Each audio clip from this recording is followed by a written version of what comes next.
Flavour వస్తుందన్నమాట. కూరకు కూడా మంచి ఫ్లేవర్ వస్తుంది ఎప్పుడైతే మనం టమాటో సాస్ వేస్తామో. ఇప్పుడు ఇంకా అన్నీ రెడీ చేసి పెట్టుకున్న, ఇందాక నేను చెప్పాను కదండి పన్నీర్ ముక్కల్ని నేను కొన్ని సపరేట్గా వేస్తాను అని. ఇప్పుడు నేను సపరేట్గా వేసేస్తున్నాను అనమాట. ఒక్కొక్కటి చక్కగా ఇలా మీరు వేసేసుకోండి. ఇందాక మ్యారినేట్ చేసేటప్పుడు కొన్ని ఉంచాను, ఇప్పుడు కొన్ని ఇలా వేసేసుకొని ఇవి మళ్ళీ ఒక 2 మినిట్స్ ఇందులో బాగా మగ్గిపోవాలి. సో దట్ ఆ క్రంచీనెస్ కొంచెం తగ్గి ఇటు క్రంచీగాను ఉంటాయి, ఇటు సాఫ్ట్గాను అవుతాయి అనమాట. సో టైం పడుతుందండి, ఇంకో 2 మినిట్స్ ఇలాగా ఉండాలి. మొత్తం అయ్యాక మీకు మళ్ళీ చూపిస్తాను. చూసారు కదండి, కూర అంతా క్లైమాక్స్లోకి వచ్చేసింది. మీకు చూస్తుంటే పన్నీర్ బటర్ మసాలా తింటున్నట్టే ఉంటుంది కదా. అసలు మనం ఈ ఇంట్లో ఉన్న కూరకిను బయట ఉన్న కూరకి ఎంతో తేడా ఉంటుందండి. మనం చాలా హైజీనిక్గా చేసుకుంటాం, అలాగే మనం ఎంత కావాలంటే అంత చేసుకుంటాం, హ్యాపీగా తినచ్చు, ఎంతమంది అయినా తినచ్చు. సో ఇలా చేసేసుకోండి, చాలా చాలా బాగుంటుంది, పిల్లలు ఇష్టపడతారు. బయట బోల్డ్ అంత కాస్ట్లీ ఉంటుంది.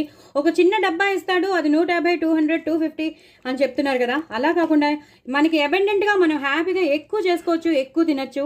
సో ఇలా మీరు చేసేసుకోండి, చాలా చాలా టేస్టీ అయిన పన్నీర్ కూర. చూసారు కదా, ఒక్కసారి మీకు దగ్గరగా తీసుకొచ్చి చూపిస్తాను, ఎంత బాగుంది కదా. సో ఈ టైంలోనే మనం ఇంకా లాస్ట్ క్లైమాక్స్కి వచ్చేసాం కాబట్టి కొత్తిమీర పుదీనా ఈజ్ ఎ మస్ట్ అండి. అది లేకపోతే కష్టం. కొత్తిమీర పుదీనాతో మీరు గార్నిష్ చేసేసుకోండి, అంతా మొత్తం అంతా కలిపేసేయండి. అయిపోయిందండి కూర. దయచేసి నా ఛానల్ని సబ్స్క్రైబ్ చేసుకోండి, సపోర్ట్ చేయండి. Very very tasty. సబ్స్క్రైబ్ చేసుకోవడం అస్సలు అస్సలు అస్సలు అస్సలు మర్చిపోవద్దు. మీరు ట్రై చేయండి, అలాగే కామెంట్ బాక్స్లో పెట్టండి, ఎంజాయ్ చేయండి.